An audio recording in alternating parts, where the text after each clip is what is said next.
Hello everyone, ఈరోజు మా special వచ్చేసి మష్రూమ్ దమ్ బిర్యానీ. ఇష్టం లేని వాళ్ళు కూడా ఒక్కసారి ట్రై చేసి చూడండి, మళ్ళీ మళ్ళీ కావాలంటారు. దీనికోసం అయితే నేను మష్రూమ్స్ని 2 స్లైసెస్గా కట్ చేసుకొని 2 మినిట్స్ పాటు బాయిల్ చేసి పెట్టుకున్నాను. తర్వాత ఆ వాటర్ని ఒక గిన్నెలోకి తీసుకున్న తర్వాత మష్రూమ్స్లోకి కొంచెం పసుపు, కొంచెం కారం, హాఫ్ స్పూన్ కారం, కొంచెం ఉప్పు. చూడండి, కారం వచ్చేసి హాఫ్ స్పూన్ వేస్తున్నా నేను. మష్రూమ్స్ వచ్చేసి 1 ప్యాకెట్ తీసుకున్నాను. కొంచెం ఉప్పు వేసుకుంటున్నాను. తర్వాత అందులోకి నేనైతే ముందుగా రెడీ చేసి పెట్టుకున్న బిర్యానీ పౌడర్, అంటే మసాలా దినుసులన్నీ కలిసేసి బిర్యానీ మసాలాలు ఆకు అన్నీ కలిపేసి పౌడర్ చేసి పెట్టుకున్నానండి. అది వచ్చేసి బిర్యానీ మసాలా పౌడర్, కొంచెం ధనియా పౌడర్ హాఫ్ స్పూన్ జీరా పౌడర్, ఇలా అన్నీ వేసేసాం కదండి.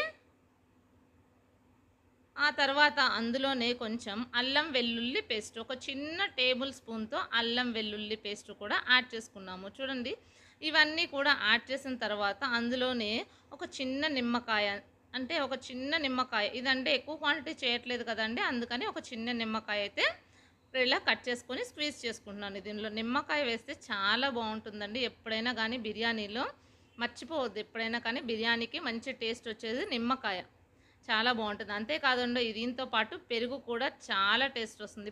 పెరుగు అనేది మనం వేసుకునే క్వాంటిటీని బట్టి, అంటే ఇది చూడడానికి తక్కువ క్వాంటిటీలో ఉన్నా కానీ కొంచెం పెరుగు అనేది ఎక్కువ క్వాంటిటీనే పడుతుంది. చూడండి, పెరుగు వచ్చేసి ఆల్మోస్ట్ మీరు ఎంత ఎక్కువ వేసుకుంటే అంటే దాదాపు 100 గ్రామ్స్ వరకు అయితే వేసుకోవచ్చు. చాలా బాగుంటుంది. అప్పుడు గ్రేవీగా చాలా బాగుంటుందండి. ఈ విధంగా ఇవన్నీ యాడ్ చేసిన తర్వాత నేనైతే పెరుగు 2 టేబుల్ స్పూన్స్ అయితే యాడ్ చేసుకున్నాను. ఆ తర్వాత ఇవన్నీ ఒకసారి మిక్స్ చేసుకొని అందులోనే ముందుగా ఫ్రై చేసుకున్న ఫ్రైడ్ ఆనియన్స్, ఈ ఫ్రైడ్ ఆనియన్స్ వచ్చేసి నేను ముందు రోజు రాత్రే ఫ్రై చేసి పెట్టుకున్నానండి. ఈ ఫ్రైడ్ ఆనియన్స్ కూడా ఒకేసారి మిక్స్ చేసి కొంచెం అయితే నేను పక్కన పెట్టుకున్నాను గార్నిష్ చేయడం కోసం. అందులోనే 2 పచ్చిమిరపకాయలు సన్నగా తరిగి బారుగా, కొంచెం కొత్తిమీర, ఇవన్నీ కూడా యాడ్ చేసి మళ్ళీ ఒకసారి కలయపెట్టుకొని మూత పెట్టేసి పక్కన పెట్టేసేయండి. చూడండి, బాగుందా, నచ్చిందా? చూడ్డానికి చాలా కలర్ఫుల్గా ఉంది కదా. ఇవన్నీ కలిపేసిన తర్వాత నేను ముందుగా చెప్పాను కదా, మష్రూమ్ బాయిల్ చేసిన వాటర్ని ఒక గిన్నెలో పక్కన పెట్టుకున్నాననేసి ఆ వాటర్ని కూడా యాడ్ చేసేసాను. యాడ్ చేసేసిన తర్వాత ఇలాగ మూత పెట్టేసి పక్కన పెట్టుకోవాలి. హాఫ్ అన్ అవర్ సేపు మ్యారినేట్ చేసుకోండి. తర్వాత నేనైతే ముందుగా దానికోసం అయితే అరగంట సేపు ముందుగా నానపెట్టుకున్నానండి బాస్మతి రైస్. ఈ విధంగా బాస్మతి రైస్ని మనం స్టవ్ మీద పెట్టేసుకొని దానిలో కొంచెం ఉప్పు వేసుకొని, తగినంత ఉప్పు, మనం ఎందుకంటే ఆల్రెడీ ముందుగానే మష్రూమ్స్లో వేసాము కాబట్టి ఇక్కడ కొంచెం తక్కువ వేసుకోండి. కొంచెం ఉప్పు వేసిన తర్వాత చెక్క, లవంగ, జస్ట్ ఒక లవంగ, 2 చిన్న చెక్క ముక్కలు వేసేసి కొంచెం సేపు, అంటే 50% ఉడికేంత వరకు ఉంచండి.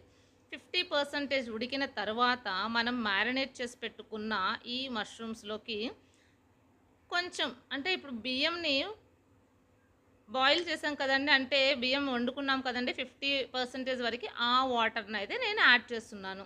ఎందుకంటే కొంచెం మనకి ఎసురు అనేది ఉంటేనే అది మంచిగా గ్రేవీ కానీ చాలా బాగా వస్తుందండి. ఈ విధంగా వాటర్ని యాడ్ చేసిన తర్వాత 50% వరకు ఉడికిన రైస్ని కూడా నేనైతే ఇలాగా స్ప్రెడ్ చేస్తున్నాను. మనం కర్రీ అనేది పచ్చిగా ఉన్నా కానీ ఇక్కడ చాలా ఈ దమ్ముతోనే ఉడికిపోతుందండి. ఎటువంటి డౌట్ అనేది పడాల్సిన అవసరం లేదు. చూడండి, ఈ విధంగా స్ప్రెడ్ చేసుకున్న తర్వాత నేను ముందుగా గార్నిష్ కోసం పక్కన తీసి పెట్టుకున్న ఫ్రైడ్ ఆనియన్స్ కూడా వేసేసాను. దానితో పాటు కొంచెం కొత్తిమీర కూడా పక్కన పెట్టుకున్నాను, అది కూడా గార్నిష్ చేసేసి ఇప్పుడు మీడియం ఫ్లేమ్లో నేనైతే ఒక 5 మినిట్స్ మీడియం ఫ్లేమ్లో ఉంచుతున్నానండి. ఆ తర్వాత ఒక 10 మినిట్స్ లో ఫ్లేమ్లో ఉంచి దించేసామంటే చాలండి, మనకి ఎంతో టేస్టీగా ఉండే మష్రూమ్ దమ్ బిర్యానీ రెడీ. చూడండి, మనం 15 మినిట్స్ తర్వాత చూసినట్లయితే మనకి చక్కగా ఉడికిపోయిందండి. చాలా బాగుంది, పొడి పొడిలాడుతూ ఉంది.